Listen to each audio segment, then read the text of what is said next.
آئے ہم بائبل مقدس کو کھولیں۔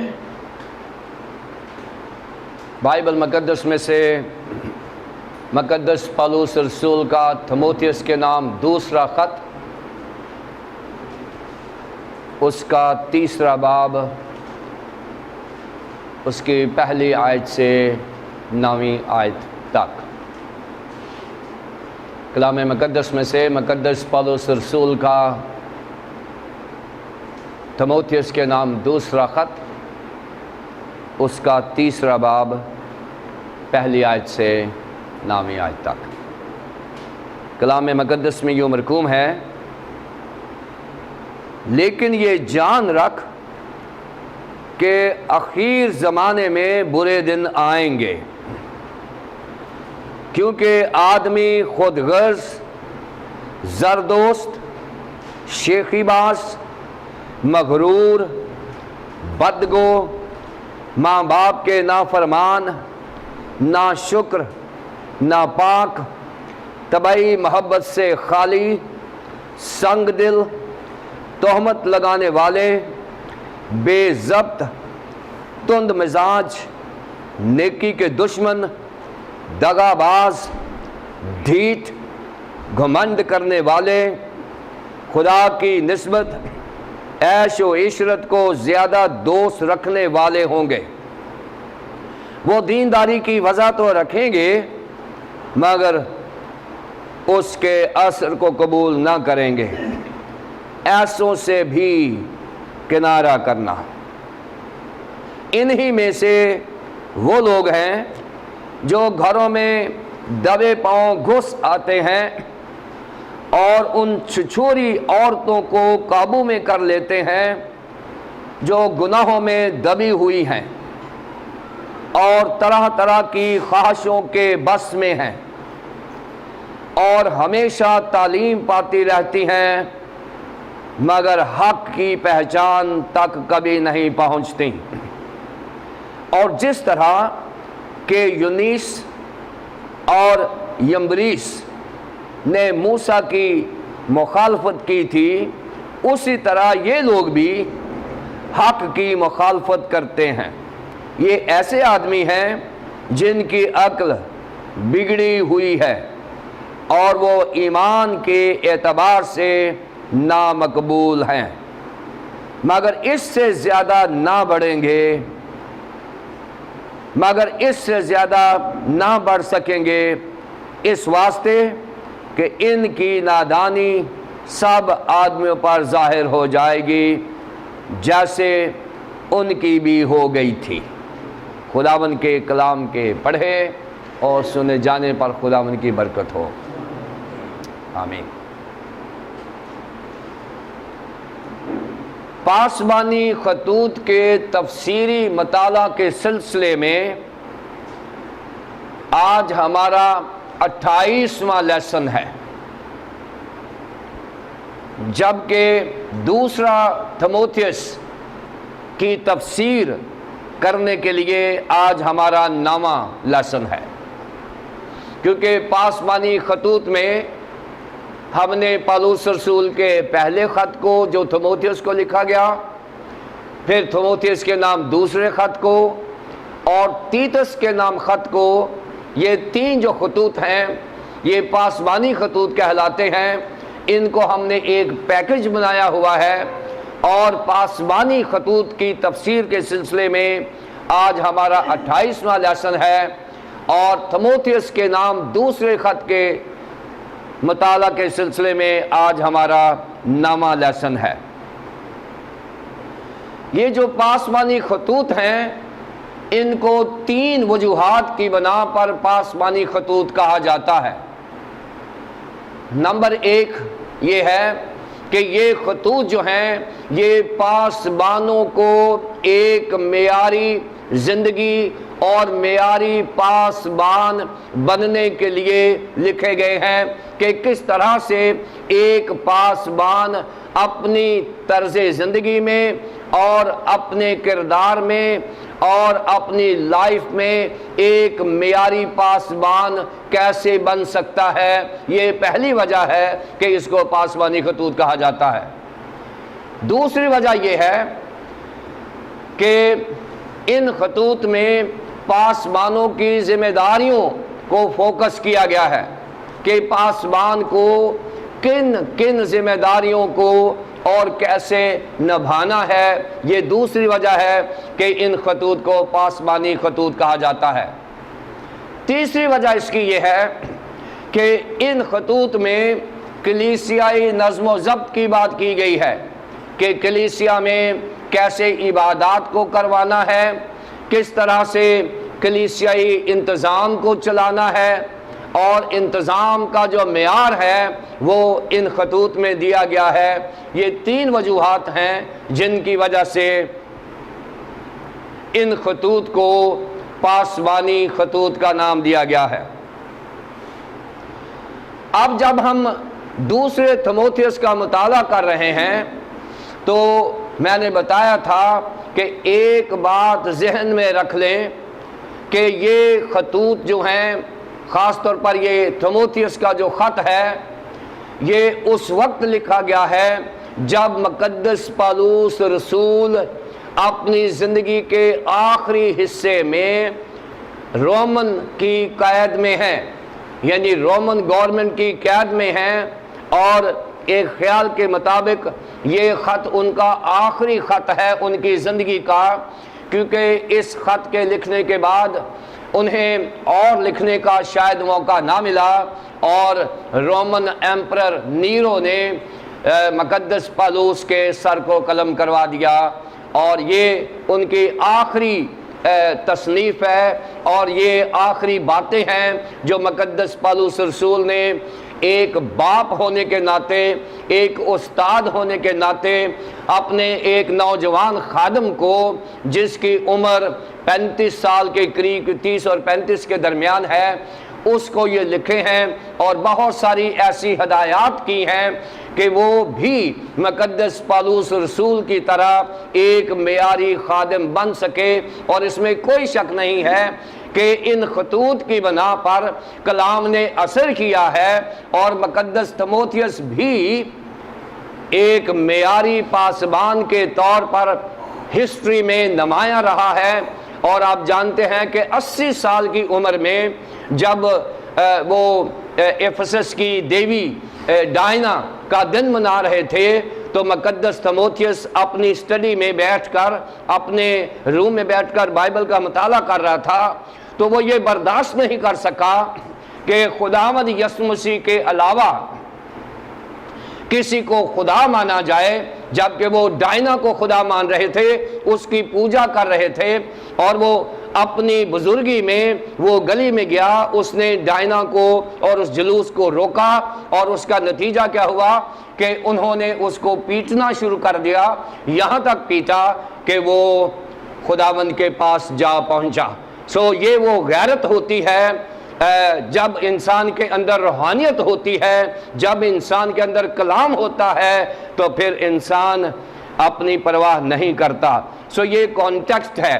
اب یہ خاص طور پر جو تیسرا کانٹیکسٹ ہے وہ یہ ہے کہ مقدس پالوس رسول کچھ ایسی باتیں مقدس تیموتھیوس کو بتا رہے ہیں جو اس کی زندگی کو اور اس کی خدمت کو بہتر کر سکتی ہیں۔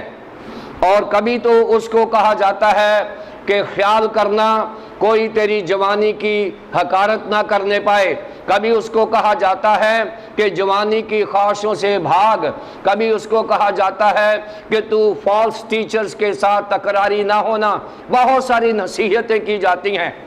اب ان حالات میں جب نیرو بادشاہ کے نیچے افسس اور تمام جو ایشیا اس وقت کا صوبہ تھا، اس وقت کے لوگ جو ہیں وہ انتہائی اظہار ثانی میں تھے، وہ انتہائی اظہار ثانی میں اور مشکل میں تھے، اور اب وہ یہ دعا کر رہے تھے کہ خداوند یسوع مسیح جلد آ جائے، آمد ثانی ہو جائے، تاکہ ہم اس مصیبت سے نجات حاصل کریں۔ جب انسان بہت ہی مصیبت میں ہوتا ہے، خدا نہ خواستہ کوئی کینسر کا مریض ہو یا کسی کو ایسی بیماری ہو جو اس کے لیے جینا محال ہو جائے، تو وہ پھر یہی دعا کرتا ہے کہ خداوند تو مجھے اب اپنے پاس بلا لے.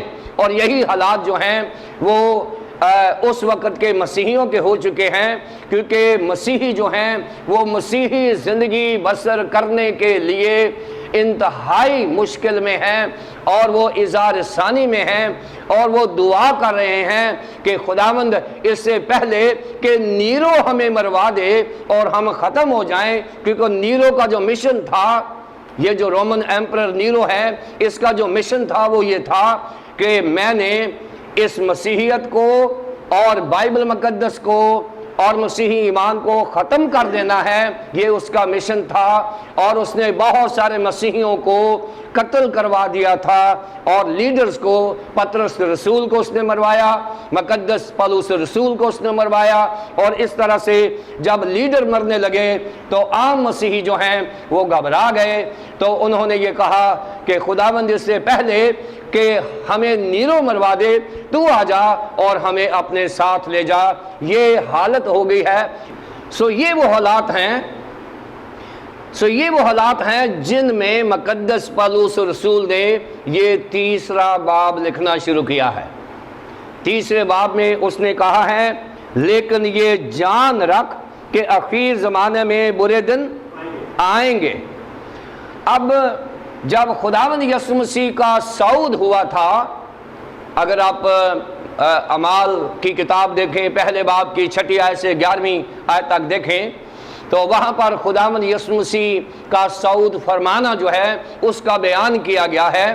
اور وہاں پر یہ بھی بتایا گیا ہے کہ فرشتگان جو ہیں وہ آئے اور انہوں نے کہا کہ اے گلیلی مردو، جس طرح تم خداوند یسوع مسیح کو آسمان پر جاتے دیکھتے ہو ویسے ہی تم کو آتے دیکھو گے.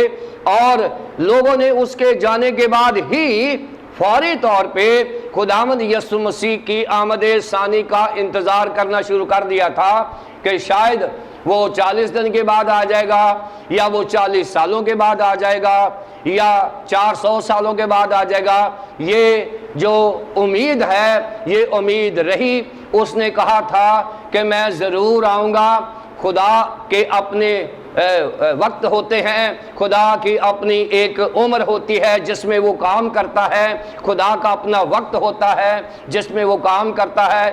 اس لیے خدا ہماری گھڑیوں کا، ہمارے زمانوں کا اور ہمارے اوقات کا پابند نہیں ہے. ہم سوچتے ہیں، ہماری ذمہ داری یہ نہیں ہے کہ ہم یہ سوچتے رہیں کہ خداوند جلد آ، بلکہ ہم یہ کہیں کہ خداوند میں تیار ہوں، آ جا. ہم تو تیار ہی نہیں ہیں، اور ہم کہاں کی آمد ثانی کا انتظار کر رہے ہیں. آمد ثانی تو لازمی ہے، یہ تو اٹل حقیقت ہے، یہ تو ہو ہی نہیں سکتا کہ خداوند یسوع مسیح نہ آئیں. لیکن کویسچن یہ ہے کہ کیا ہماری تیاری ہے؟ اور یہاں پر مقدس پولس رسول نے بتایا ہے کہ مقدس تیموتھیوس، یہ جان رکھ، یہ جان رکھ. اور جب یہ جان رکھ کی بات کی ہے تو اس کا مطلب یہ ہے کہ اس نے اس کو سٹارٹ کیا ہے ایک ایسے کنجنکشن سے جو پہلے کچھ اور ہے اور بعد میں کچھ اور ہے. یہ جو لیکن ہے یہ ایسا کنجنکشن ہے، ایسا حرف عطف ہے جس کا مطلب یہ ہے کہ اس کے پہلے کچھ اور لکھا ہے اور بعد میں کچھ اور آنے والا ہے. یہ دو متضاد چیزوں کو جوڑنے کے لیے جو لیکن ہے وہ استعمال ہوتا ہے. یہ کرنا لیکن یہ نہ کرنا. جب دو متضاد چیزیں بیان کرنی ہوں تو پھر ایسا کنجنکشن لیا جاتا ہے، ایسا حرف عطف چنا جاتا ہے جسے لیکن کہتے ہیں. اس سے پہلے ساری چیزیں جو ہیں بتائی ہیں اور اب کہا ہے لیکن یہ جان رکھ. اس سے پہلے کہ ہم اس حوالے کی تفسیر میں جائیں، میں چاہوں گا کہ ہم اس کی آؤٹ لائن اور اس کے ٹائٹل کا انتخاب کر لیں جو مجھے اور آپ کو سمجھنے اور سمجھانے میں مدد دے گا. اس سارے جو پہرے کا یعنی مقدس پولس رسول کا تیموتھیوس کے نام دوسرا خط، اس کا تیسرا باب اور اس کی پہلی 9 آیات میں جو مضمون بنے گا وہ بنے گا characteristics of the last days, یعنی آخری زمانے کی نشانیاں. آخری زمانے کی نشانیاں یہ ہمارا مین مضمون ہے. اور پہلی 5 آیات جو ہیں وہ بیان کریں گی فالس ریلیجن، یعنی جھوٹا مذہب کیا ہوتا ہے۔ ایک ایسی تصویر بنا دی ہے پولس رسول نے جس میں جھوٹے مذہب کو آسانی سے پڑھا، سمجھا اور سمجھایا جا سکتا ہے۔ یہ جھوٹا مذہب ہے پہلی 5 آیات میں۔ اور پھر دوسرے حصے میں ہم 6 اور 7 آیت کو دیکھیں گے، اور 6 اور 7 آیت میں دیکھا گیا ہے کہ سیڈکشن ان ریلیجن، کہ کس طرح سے جو مذہبی لیڈر ہیں وہ اپنے مذہب کو مس یوز کریں گے۔ یہ آخری زمانے کی بات ہو رہی ہے کہ پہلے بات کہ آخری زمانے کا مذہب کیسا ہوگا، دوسری بات کہ آخری زمانے کے جو لیڈر ہیں وہ کیسے ہوں گے، اور تیسری بات کہ آخری زمانے میں جو مخالفت ہوگی وہ کیسی ہوگی۔ 3 چیزیں ہیں پہلی 5 آیات میں، جھوٹا مذہب ہے، 6 اور 7 آیت میں جھوٹے اساتذہ ہیں، اور 8 اور 9 آیت میں ایسے لوگوں کا ذکر ہے جو واقعی خدا کی مخالفت کرتے ہیں، ان کے نام بھی یہاں دے دیے گئے ہیں۔ آئیے ہم پہلی 5 آیات کو دیکھیں، اور یہ شروع کیا ہے، لیکن یہ جان رکھ کے اخیر زمانہ میں برے دن آئیں گے۔ لیکن یہ جان رکھ، یہاں پر بتایا گیا ہے کہ لیکن یہ جان رکھ، یو مسٹ نو، لیکن یہ جان رکھ، یو مسٹ نو، اور جو نو کے لیے لفظ ہے وہ ہے جاننے کے لیے ہے، وہ ہے گناسکو، یو مسٹ نو۔ اب مقدس تیموتھیوس کو یہ نہیں کہا گیا کہ تجھے تھوڑا بہت علم ہونا چاہیے، نہیں، مقدس تیموتھیوس کو کہا گیا ہے کہ تجھے ہر صورت یہ علم ہونا چاہیے جو میں باتیں بتانے لگا ہوں۔ یو مسٹ نو کہ برے دن آئیں گے، اخیر زمانہ میں برے دن آئیں گے۔ اب یہ جو میں حوالہ پڑھا ہے آپ کے سامنے، یہ 21ویں صدی میں نہیں لکھا گیا، یہ پہلی صدی میں لکھا گیا ہے، اور پہلی صدی کے ماحول کو دیکھ کر لکھا گیا ہے، کیونکہ خداوند کا کلام زندہ اور ازلی اور ابدی ہے، اس لیے یہ 21ویں صدی میں بھی اس کی اپلیکیشن ہوتی ہے، کیونکہ کلام کے اندر یہ جان ہے، زندگی ہے جو رہتی دنیا تک کام کرتی رہے گی۔ اس لیے یہ بات ہونے لگی ہے پہلی صدی کی، اور یہ جب خط لکھا جا رہا تھا، یہ تقریباً 65 اور 67 کے درمیان یہ خط لکھا گیا ہے، عیسوی کے درمیان۔ یہ پہلی صدی کی سچویشن بتائی گئی ہے۔ مقدس پولس رسول نے تیموتھیوس کو اس وقت کے حالات بتا دیے ہیں، اور بتایا گیا ہے کہ اخیر زمانے میں، اب اخیر زمانہ کیا ہے؟ اخیر زمانے میں پرانے عہد نامے میں، غور سے سنیں، یہ جو اخیر زمانہ ہے the last days، اخیر زمانہ ہے، پرانے عہد نامے میں اخیر زمانہ جو ہے وہ خداوند یسوع مسیح کی دوسری آمد کو نہیں، پہلی آمد کو کہا گیا ہے۔ پرانے عہد نامے میں یسوع مسیح کی پہلی آمد کو آخری زمانہ کہا گیا ہے، اور یوئیل بھی یہ کہتا ہے کہ آخری زمانے میں یہ ہوگا کہ تمہارے بیٹے اور بیٹیاں نبوت کریں گی، تمہارے بڈھے خواب دیکھیں گے، وہ بھی آخری زمانے کی بات کر رہا ہے، اور یہ بات پوری ہو گئی تھی پینٹیکوسٹ والے دن۔ خداوند یسوع مسیح کی پہلی آمد کو آخری زمانہ کہا گیا ہے۔ اب اگر آپ عبرانیوں کے خط کی پہلی 2 یا 3 آیات دیکھیں، عبرانیوں کے خط کی، وہ لکھا ہے کہ اگلے زمانہ میں خدا نے ہمارے باپ دادا سے حصہ بحصہ، طرح بطرح نبیوں کی معرفت کلام کیا، لیکن آخر زمانے میں خدا نے اپنے بیٹے کی معرفت کلام کیا۔ عبرانیوں کے مصنف نے بھی یہ بات بتا دی ہے کہ اخیر زمانہ جو ہے وہ ابھی آنے والا نہیں ہے، اخیر زمانہ خداوند یسوع مسیح کی آمد اول سے شروع ہو چکا ہے، اور یہ بات اخیر زمانے کی ہو رہی ہے، یعنی خداوند یسوع مسیح کا آنا اس کے بعد اخیر زمانے کا جو ٹنیور ہے وہ شروع ہو چکا ہے۔ جب مقدس پالوس رسول نے پہلی صدی میں یہ خط لکھا ہے تو یہ بھی اخیر زمانے میں لکھا گیا ہے، جس کو لکھے ہوئے آج 2000 سال ہو گئے ہیں۔ یہ جو نقطہ میں سمجھانے لگا ہوں اس کو سمجھ لیں اچھی طرح سے۔ بائبل مقدس کے پرانے عہد نامے اور نئے عہد نامے کے مطابق اخیر زمانہ جو ہے وہ خداوند یسوع مسیح کی آمد ثانی، آمد اول سے شروع ہو چکا ہے۔ بائبل مقدس کے پرانے اور نئے عہد نامے کے مطابق اخیر زمانہ جو ہے خداوند یسوع مسیح کی آمد اول سے شروع ہو چکا ہے، اور بائبل مقدس کا جو نیا عہد نامہ ہے عبرانیوں پہلے باب کی پہلی آیت جو اس کا ثبوت ہے۔ اب اگر خداوند یسوع مسیح کے آنے سے یہ اخیر زمانہ شروع ہو چکا ہے تو اب ہم تھوڑا سا حساب کتاب لگا لیں۔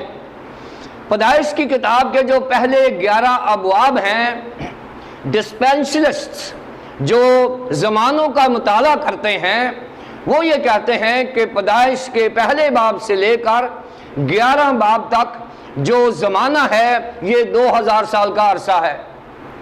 پھر ابراہیم کی بلاہٹ سے لے کر خداوند یسوع مسیح کی آمد تک یہ 2000 سال کا عرصہ ہے۔ سو ٹوٹل کتنے ہو گئے؟ 4000 سال ہو گئے۔ اب پھر خداوند یسوع مسیح کی آمد سے لے کر آج تک 21ویں صدی تک 2000 سال ہو گئے۔ یہ ٹوٹل کتنے ہو گئے؟ 6000 سال ہو گئے۔ اور زمین اور آسمان اور یونیورس کی تخلیق کتنے دنوں میں ہوئی؟ 6 دنوں میں ہوئی۔ اب یہ 6 دنوں میں اگر بائبل مقدس کا جو کیلنڈر ہے اس کے مطابق دیکھا جائے تو وہاں لکھا ہے کہ خداوند کے نزدیک ہمارا ایک دن، ہمارا 1000 سال اس کا ایک دن ہوتا ہے نا۔ ایک بیان ہے کلام مقدس میں کہ ہمارا 1000 سال جو ہے خدا کا ایک دن ہوتا ہے۔ اور اگر ہم یہ تصور کر لیں کہ 6 دن ہیں تو 6 دن 6000 سال میں آج 21ویں صدی میں 6 دن پورے ہو چکے ہیں، یعنی خدا نے سارا کام جو ہے وہ 6 دنوں میں کر لیا تھا اور 7ویں دن آرام کا دن تھا۔ اور یہ جو 21ویں صدی ہے ذہن میں رکھیں، یہ 21ویں صدی ہے، یہ نئے عہد نامے کے مطابق یہ 33000 سال ہے، لیکن بائبل مقدس کے مطابق یہ 7واں 1000 سال ہے۔ 4000 سال جو ہیں پرانے عہد نامے کے اور 2000 سال نئے عہد نامے کے۔ Now we are in the 7th millennium of the ages. ہم 7ویں 1000 سال میں ہیں۔ سو 7واں 1000 سال جو ہے یہ 7واں دن ہے، اور اگر ہم 7ویں 1000 سال میں ہیں تو پھر اس کا مطلب یہ ہے کہ 7واں دن آرام کا دن ہے، 7ویں دن کچھ بھی ہو سکتا ہے۔ اب ہماری امیدیں، ہمارا انتظار اتنا لمبا نہیں ہوگا۔ اس کی وجہ کیا ہے کہ اگر خداوند یسوع مسیح کی آمد اول جو ہے وہ اخیر زمانے کا شروع ہے تو 2000 سال کے بعد خدا ایک بڑا کام کرتا ہے، اور یہ جو لائن چلی ہے آمد اول سے 2000 سال ہو گئے ہیں۔ 2000 سال پیدائش پہلے باب کی 11ویں باب تک، پھر 2000 سال ابراہیم سے یسوع مسیح تک، اور پھر 2000 سال یسوع مسیح سے اب تک۔ اور اب اگر یہ آخری جو زمانے کی لائن ہے وہ کھینچی جائے تو ہم کہاں کھڑے ہیں؟ پالوس رسول جو ہے وہ ہے at the beginning of the last time. پالوس رسول جو کھڑا ہے وہ ہے آخری زمانے کے شروع میں، اور ہم کہاں کھڑے ہیں؟ آخری زمانے کے آخر میں۔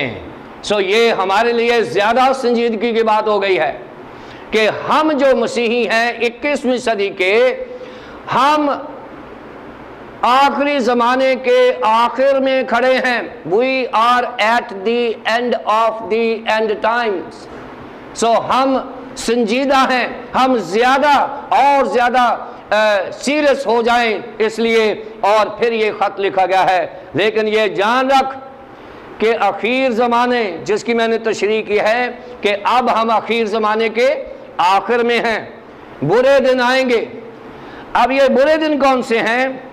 یہ ملے گا آپ کو متی کی انجیل کے 8ویں باب کی 28ویں آیت میں، جس کے لیے لفظ خلپوس استعمال ہوا ہے۔ خلپوس لفظ استعمال ہوا ہے برے دنوں کے لیے۔ اب یہ لفظ جو خلپوس ہے برے دن کے لیے، یہ اس شخص کے لیے استعمال ہوا ہے متی کی انجیل کے 8 باب کی 28ویں آیت میں، بلکہ یہاں 2 شخص ہیں جو قبروں میں رہا کرتے تھے اور انہیں زنجیروں میں جکڑا ہوا تھا۔ مرکز نے 1 شخص بیان کیا ہے، متی رسول نے 2 شخص بیان کیا ہے۔ اور یہ ان کی بری حالت کیسی ہے کہ وہ اپنے آپ کو زخمی کرتے ہیں، قبروں میں رہتے ہیں، ان کو زندگی کا کوئی اندازہ نہیں ہے، نہ زمینی زندگی کا نہ آسمانی زندگی کا، بلکہ ان کے اوپر پورا کا پورا بندھن ابلیس کا ہے۔ یہاں یہ لفظ جو ہے، یہ خلپس جو ہے، یونانی زبان کا خلپوس جو لفظ ہے، یہ ان لوگوں کے لیے استعمال ہوا ہے جو زنجیروں میں جکڑے قبروں میں ابلیس کے کنٹرول میں ہیں۔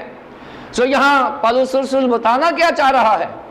وہ یہ چاہ رہا ہے کہ مقدس تیموتھیوس، یہ تجھے جاننا لازمی ہے، یو مسٹ نو، یہ یو شوڈ نو نہیں ہے، یو مسٹ نو، تجھ پر لازم ہے کہ یہ جان لینا کہ اخیر دنوں میں لوگ ایسے ہو جائیں گے کہ ان کے ہاتھ اور پاؤں جکڑے ہوں گے، ان کی زندگیاں قبروں میں ہوں گی، اور ان کا کنٹرول ابلیس کے پاس ہوگا۔ اور اس کے بعد اس نے دوسرے آیت سے لے کر 5ویں آیت تک 20 ایسی چیزیں بیان کی ہیں جو ایسے لوگوں میں ہوں گی۔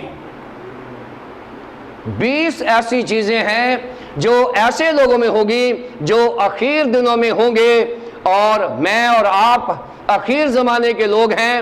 اب یہ 20 چیزیں میں بتانے لگا ہوں، اور اگر آپ میں کچھ چیزیں ان میں سے موجود ہیں تو آج خداوند کا کلام آپ کو دعوت دیتا ہے کہ آپ اپنے دل میں، اپنے اندر نگاہ کر لیں اور تجزیہ کر لیں کہ اگر اخیر زمانے کے لوگوں میں جو نشانیاں مقدس پالوس رسول نے بتائی ہیں، اگر وہ آج مجھ میں ہیں یا ہم میں ہیں، تو آج موقع ہے، کلام مقدس میں ہمیں ملا ہے کہ ان 20 چیزوں کو دیکھ لیں جو ہمیں قبرستانوں میں ابلیس کے شکنجے میں رہنے پر مجبور کرتی ہیں۔ اور وہ 20 چیزیں کون سی ہیں؟ دوسری آیت سے لے کر 5ویں آیت تک یہ میں گن کر آپ کو بتاؤں گا، اور اگر ان 20 چیزوں میں سے کوئی ایک یا 2 یا کچھ زیادہ ہماری زندگی میں ہیں تو آج موقع ہے کہ ہم ان کو اپنی زندگی سے دور کر لیں۔ اور اگر آپ 5ویں آیت کا آخری حصہ دیکھیں تو اس میں لکھا ہے ایسوں سے بھی کنارہ کرنا، ایسوں سے بھی کنارہ کرنا، یہ مجھے اور آپ کو کہا گیا ہے۔ 20 چیزیں کون کون سی ہیں یہ دیکھیے، دوسری سے لے کر 5ویں آیت تک۔ پہلی بات اس نے بتائی ہے کہ آدمی خود غرض ہو جائے گا اخیر زمانوں میں، یعنی آج اگر ہم اخیر زمانے کے لوگ ہیں تو کہیں ایسا تو نہیں ہے کہ ہم خود غرض یعنی سیلفش ہو جائیں، اور سیلفش ہونے کے لیے جو لفظ یونانی زبان کا ہے وہ ہے فلاؤتوس۔ سیلفش ہونا یعنی اپنے آپ کو پیار کرنا، اپنی ضروریات کا احترام کرنا، اپنی خواہشات کا احترام کرنا۔ اور اس گناہ کو، خود غرضی کے گناہ کو mother of the all sins کہا گیا ہے، کیونکہ جب انسان اپنے آپ کو پیار کرنا شروع کر دیتا ہے تو 2 پیار اس پے کے پاس سے ابلیس چھین لیتا ہے۔ جب انسان اپنے آپ کو پیار کرنا شروع کر دیتا ہے تو 2 پیار جو ہے ابلیس اس سے چھین لیتا ہے۔ ایک پیار وہ ہے جو وہ خدا کو کرنا چاہتا ہے، ایک پیار وہ ہے جو خدا کے لوگوں کو کرنا چاہتا ہے۔ دو پیار جو ہیں ابلیس چھین لیتا ہے جب انسان خود غرض اور سیلف لور بن جاتا ہے۔ اس وقت انسان خدا کو اور خدا کے لوگوں کو بھول جاتا ہے، اور وہ چاہتا ہے کہ سوائے میرے اور کوئی نہیں ہے۔ وہ اپنی دولت کی خاطر، اپنی عزت کی خاطر، اپنے رتبے کی خاطر، اپنی ضرورت کی خاطر اپنے ایمان کو بیچ دیتا ہے، اپنے رشتوں کو بیچ دیتا ہے، اور خدا کے ساتھ اپنے تعلقات کو اور خدا کے لوگوں کے ساتھ اپنے تعلقات کو وہ ویلیو نہیں کرتا۔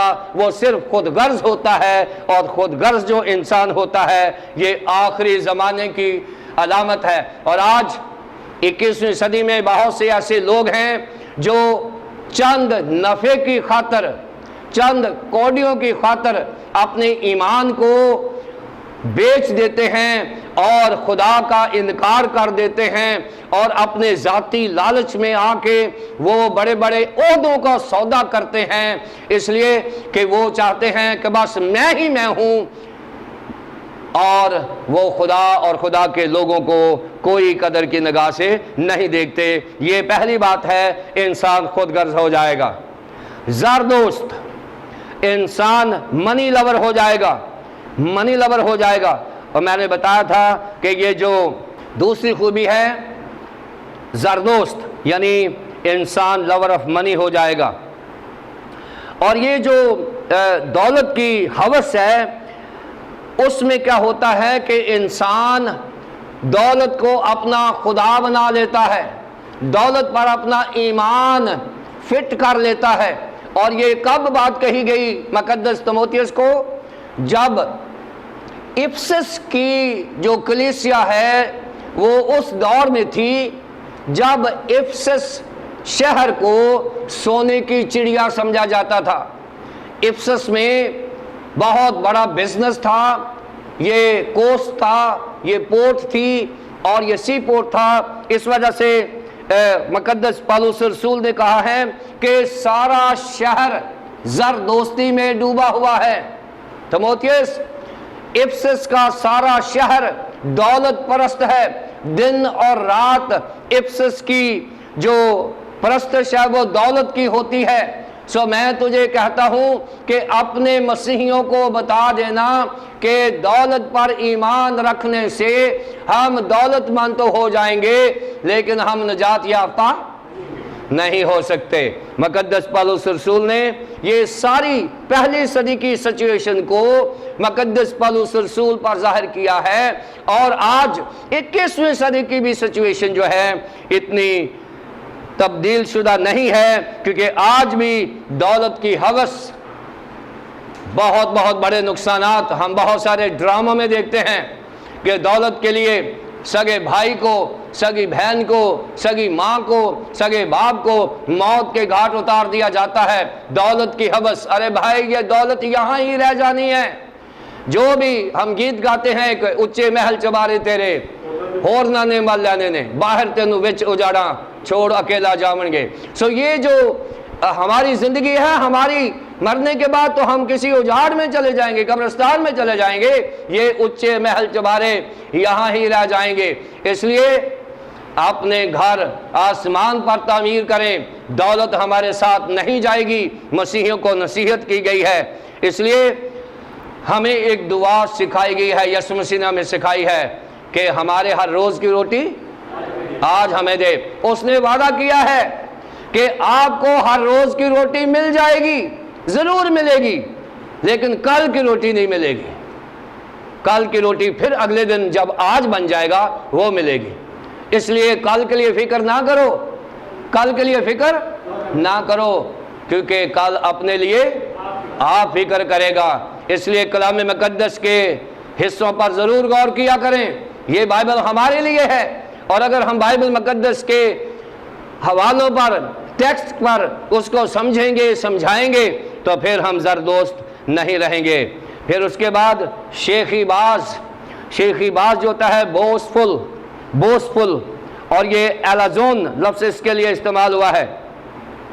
اور یہ بوسفل جو ہوتا ہے، اس کی جو تعریف کی ہے افلاطون نے، افلاطون نے کہا ہے کہ بوسٹفل وہ ہوتا ہے، شیخی باز وہ ہوتا ہے جو ایسے دعوے کرتا ہے جو وہ نہیں ہے یا وہ کم ہے۔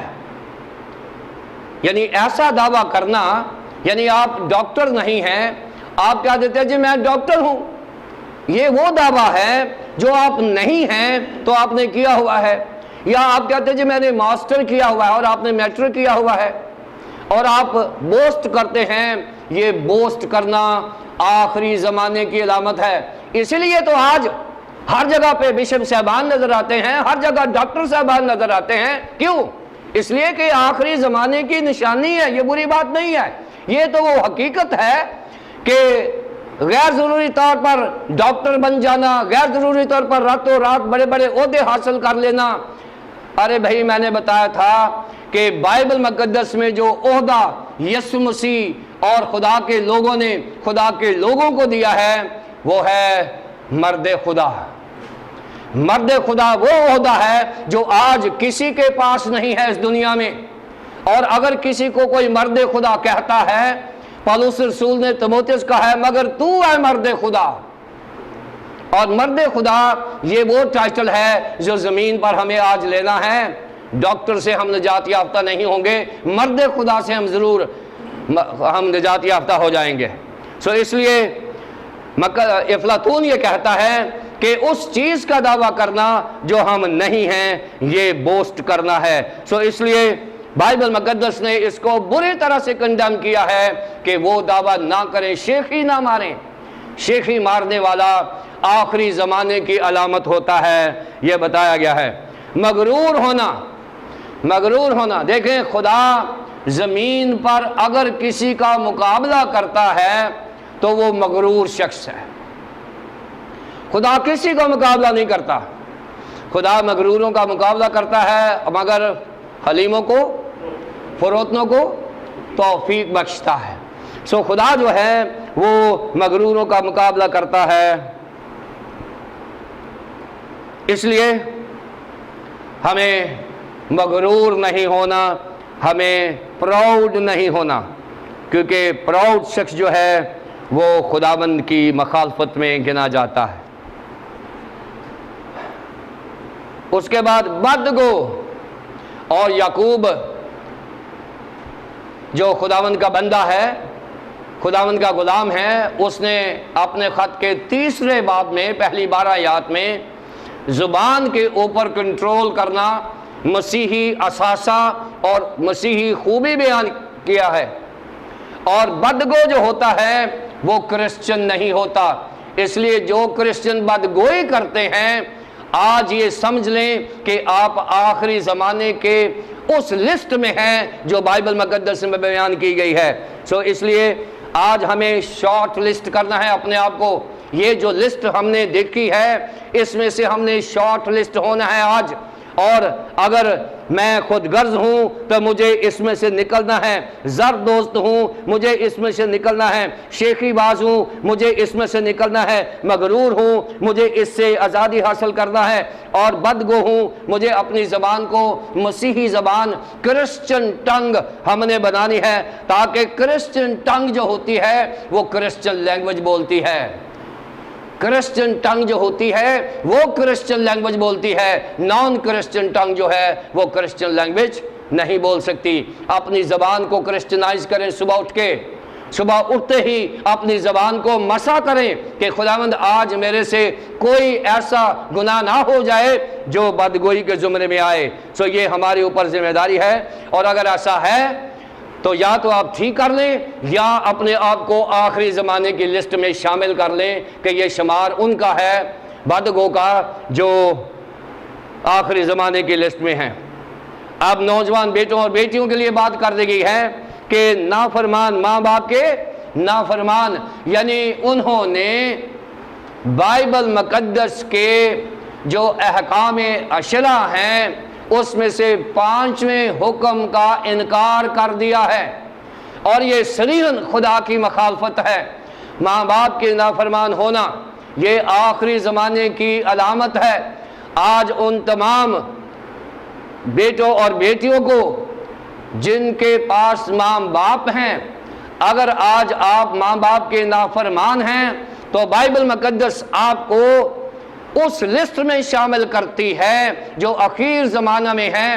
ایسے لوگوں کی نجات ناممکن ہے، اس لیے کہ وہ صریحاً خدا کے کلام کی مخالفت کر رہے ہیں، ماں باپ کے نافرمان ہونا۔ اور اگر آج اولاد ماں باپ کی نافرمان ہے تو پھر کلام مقدس کی دعوت ہے کہ آپ اس لسٹ میں سے نکل جائیں اور اس لسٹ میں آ جائیں جو ایمانداروں کی لسٹ ہے، اور وہ لسٹ ماں باپ کی فرمانبرداری میں ہے۔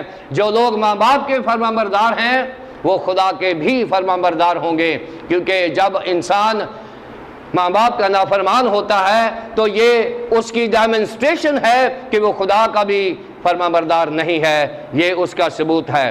ناشکر ہونا، ناشکر، یہ جو ناشکرہ شخص ہے، ذہن میں رکھیں، یہ جو ناشکرہ شخص ہے اس کو بائبل روحانی چور کہتی ہے، اسپرچل تھیف۔ یہ روحانی چور ہوتا ہے، کیوں؟ اس لیے کہ یہ خدا کی برکتوں کو لیتا ہے۔ دیکھیں، جب چور آتا ہے تو آپ کے گھر میں سے چوری کر کے لے جائے اور بعد میں آپ کو تھینک یو کا لیٹر بھیجتا ہے کبھی وہ؟ یا لکھ جائے جی تھینک یو ویری مچ، آپ کا ہم نے سامان چورا لیا ہے۔ چور کبھی شکر گزار نہیں ہوتا، اور جو خدا کی برکات کو انجوائے کرتا ہے اور شکر گزار نہیں ہے وہ خدا کا بھی چور ہے، ایمانداروں کا بھی چور ہے، کلیسیاؤں کا بھی چور ہے، اور اس کا نام چوروں کی لسٹ میں ہے۔ روحانی چور یعنی خدا کی برکتوں کو چوری کرنا، انجوائے کرنا۔ کیونکہ اگر کسی نے گاڑی چوری کر لی ہے وہ گاڑی تو انجوائے کر رہا ہے نا، لیکن وہ جس کی گاڑی چوری کی ہے اس کو کوئی بھی ٹیکس نہیں کر رہا جی تھینک یو ویری مچ میں آپ کی کار انجوائے کر رہا ہوں۔ چور انجوائے کرتا ہے لیکن وہ شکریہ ادا نہیں کرتا۔ جو شکریہ ادا نہیں کرتا وہ خدا کا چور ہوتا ہے۔ اس لیے اگر ہمارا نام روحانی چوروں میں ہے تو پھر ہمارا نام روحانی زوروں میں آ جائے، اور زور کیا ہے؟ خدا کا شکریہ ادا کرنا۔ خدا کا شکریہ ادا کرنے سے دو چیزیں ہوتی ہیں، ایک تو وہ جو آپ کے پاس ہیں وہ قائم رہتی ہیں، اور ایک وہ جو نہیں ہیں ان کی لسٹ پیچھے آ جاتی ہے اور وہ بھی آپ کو مل جاتی ہیں۔ یہ شکر گزاری کی بات ہے۔ ناپاک ہونا، ہولینس، ناپاک جو ہے یہ ان ہولینس ہے، اور جو خدا کی لسٹ ہے وہ ہولینس ہے۔ خدا نے حکم دیا ہے پاک بنو جیسے تمہارا آسمانی باپ پاک ہے۔ اس لیے ناپاکی جو ہے یہ ایک نشانی ہے ان لوگوں کی انہولی، یہ ہے انوسیوس۔ انوسیوس جو ہے یہ انہونی کے لیے یونانی زبان کا لفظ ہے۔ یہ پائیتی، پاکیزگی حاصل کرنا، یعنی ایسے معیار پر زندگی بسر کرنا جو انسان اور خدا کی نظر میں مقبول ہو، اور یہ زندگی مقدس ہونا استباغی اور خداوند یسوع مسیح یہ ایک معیاری زندگی ہے، اس کے لیے کہا گیا ہے، اور وہ خدا اور انسان کی نظر میں مقبول ہوتا گیا۔ یہ جو ناپاک ہونا ہے یہ اپنے آپ کو ڈیوائن لسٹ سے نکال کر آخری زمانے کی لسٹ میں ڈالنا ہے۔ اگر آج ہمارا وہ معیار نہیں ہے جو بائبل مقدس چاہتی ہے تو اس کا مطلب یہ ہے کہ ہمیں اپنے اس گناہ سے بھی چھٹکارا حاصل کرنا ہے۔ اس کے بعد وہ لوگ جو طبعی محبت سے خالی ہیں، طبعی محبت سے، جن کے اندر نہ تو دنیا کے لیے محبت ہے، یعنی دنیا سے مراد اپنے بہن بھائی، اپنے عزیز و قارب، اپنا معاشرہ، ایمانداروں کی رفاقت و شراکت میں محبت سے رہنا، خاندان میں محبت اور سلوک سے رہنا، یہ طبعی محبت ہے جو انسان کی نیچر میں ہے، اور اس کے لیے کہا گیا ہے کہ اگر لوگوں میں یہ نہیں ہے تو یہ بھی وہ معیار ہے جو پولس رسول نے آخری زمانے کا معیار دیا ہے۔ ہمیں اس اگاپے کو واپس بلانا ہے جو خدا نے ہم سے کی ہے، اور اس پیار کو ہم نے اس دنیا میں پھیلانا ہے، پھر ہم جا کے اس لسٹ سے نکل سکتے ہیں، طبعی محبت سے خالی ہیں۔ سنگ دل، سنگ دل، اور سنگ دل کے لیے یہاں پر جو لفظ استعمال ہوا ہے وہ ہے unforgiving، یعنی ایسا شخص جس کے اندر معاف کرنے کا جذبہ یا روح نہیں ہے، ایسا شخص جس میں بٹرنس پائی جاتی ہے، وہ اپنے اندر ہی اندر کڑتا رہتا ہے اور کسی کے ساتھ کمپرومائزنگ نہیں ہے، اپنی ہٹ درمی کے لیے وہ سنگ دل ہے۔ اور جو سنگ دل ہوتا ہے اس کو کسی قسم کے ایمان کی یا ایمانداروں کی رسپیکٹ نہیں ہوتی۔ سنگ دل وہ ہوتا ہے جو صرف اپنے دل میں رہتا ہے اور اپنے فیصلے کرتا ہے۔ اس لیے خداوند نے یرمیہ کے تھرو کہا تھا کہ میں یہ جو سنگین دل ہے یہ نکال دوں گا اور تمہارے اندر گوشتین دل ڈال دوں گا۔ اور آج جو تو یہ کہے گا کہ خداوند میرا دل سنگ دل ہے، میرا آپریشن کر دے، تو جب آپ صبح اٹھیں گے تو آپ کا سنگین دل نکل جائے گا اور گوشتین دل ڈل جائے گا، یہ راتوں رات آپ کا بائی پاس ہو جائے گا، آپ کو علم نہیں ہوگا۔ لیکن کب ہوگا؟ جب آپ خدا کو اجازت دیں گے۔ اگر آپ بائی پاس کے لیے کسی کارڈیالوجسٹ کے پاس نہیں جائیں گے تو آپ کا دل ویسا کا ویسا رہے گا جیسا خراب کا خراب ہے۔ اگر آپ خداوند کو دعوت دیں گے کہ خداوند مجھے اپنے دل کا آپریشن کرانا ہے، تو خداوند آپ کا سنگین دل نکال دے گا اور گوشتین دل ڈال دے گا۔ اگر آپ سنگ دل ہیں تو آج اس سے نکل جائیں۔ تہمت لگانے والے لوگ ہوں گے، سلینڈرس، ایسے لوگ اخیر زمانے میں ہوں گے جن کا کام صرف الزام تراشی ہوگا۔ وہ الزام تراشی میں جائیں گے اور آپ حیران ہو جائیں گے کہ تہمت لگانے والے کے لیے جو یونانی زبان کا لفظ ہے وہ کیا ہے؟ وہ ہے ڈیابولوس۔ ڈیابولوس، تہمت لگانے والے کو سلینڈرس کہا گیا ہے۔ اور یہ جو انگریزی لفظ ڈیول ہے جس کا ترجمہ ہم نے ابلیس یا شیطان کیا ہوا ہے، یہ وہی ہے ڈیابولوس جس کا ترجمہ ڈیول ہے۔ یعنی سوچ لیں کہ جو الزام تراشی کرتا ہے وہ ڈیابولوس ہے، یعنی ڈیول ہے۔ میں نہیں کہہ رہا، بائبل کہہ رہی ہے کہ جو الزام تراشی میں لگا رہتا ہے، جو الزام لگانے والے، تہمت لگانے والے ہیں، اگر آپ بائبل مقدس کو دیکھیں گے تو 3 آیت میں یہ تہمت لگانے والوں کے لیے ڈیابولوس یعنی ایسا شخص جو ابلیس کا انسٹرومنٹ ہے، ایسا شخص جسے ابلیس استعمال کر رہا ہے، جس میں ڈیول خود رہتا ہے۔ اور اگر آپ ڈیمونالوجی پڑھیں، یہ جو اسٹڈی آف سیٹن ہے، اگر اس کو پڑھیں آپ تو 2 قسم کے جو شیطانی جو مینیفیسٹیشن ہوتی ہے، ایک ڈیول ہوتا ہے، ایک ڈیمنز ہوتی ہیں۔ اگر آپ ڈیمونالوجی پڑھیں تو اس کو فرق کرنا ہے، سیگریگیٹ کرنا ہے، ڈیول ہوتا ہے اور ڈیمنز ہوتی ہیں۔ ڈیمنز جو ہوتی ہیں وہ کوئی بھی روپ لے سکتی ہیں، وہ جانور بن سکتی ہیں، وہ انسان بن سکتی ہیں، وہ عورت بن سکتی ہیں، وہ بچہ بن سکتی ہیں۔ ڈیمن جو ہوتا ہے وہ کوئی بھی چیز بن سکتا ہے، لیکن ڈیول جو ہوتا ہے وہ کوئی روپ نہیں لے سکتا۔ ڈیول جو ہوتا ہے وہ ماسٹر ہے، ڈیمنز اس کے چیلے ہیں۔ چیلے کوئی بھی روپ اختیار کر سکتے ہیں، لیکن ڈیول جو ہے وہ کوئی روپ نہیں لے سکتا، اس کو کوئی روپ چاہیے ہوتا ہے۔ اس لیے ڈیول جو ہے وہ زیادہ تر ایفیکٹیولی کام کر سکتا ہے انسانوں کے تھرو۔ ڈیول جب بھی کام کرتا ہے وہ انسانوں کے تھرو کام کرتا ہے۔ اور آپ جانتے ہیں کہ پطرس میں بھی ابلیس آ گیا جب خداوند یسوع مسیح نے کہا کہ اے شیطان دور ہو۔ یہودا اسکریوتی میں بھی ابلیس آ گیا، اس نے ابلیس سما گیا اور اس نے اپنے آقا کو پکڑوا دیا۔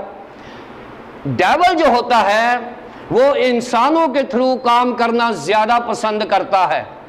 ڈیمنز جو ہوتی ہیں وہ کسی بھی